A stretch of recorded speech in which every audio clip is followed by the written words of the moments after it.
Co się stało, synku?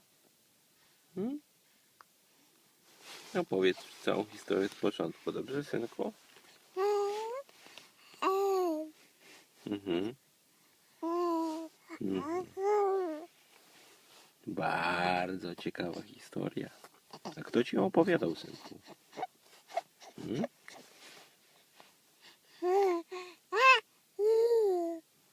O, to chyba bajka o smoku i matce smoków Targaryen. Nie? To dla dzieci bajka była, tak? A, dla dzieci. Wcale się nie dziwię.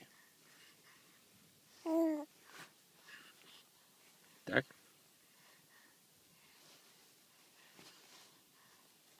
Mhm.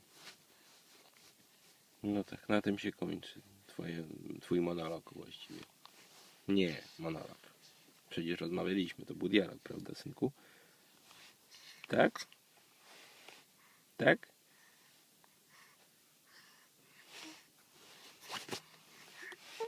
Mhm.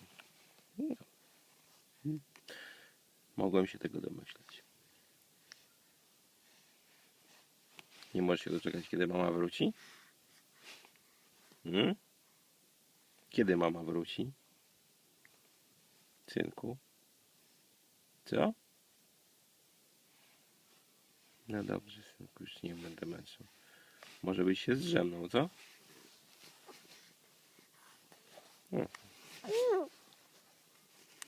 Dobrze. Śmiało.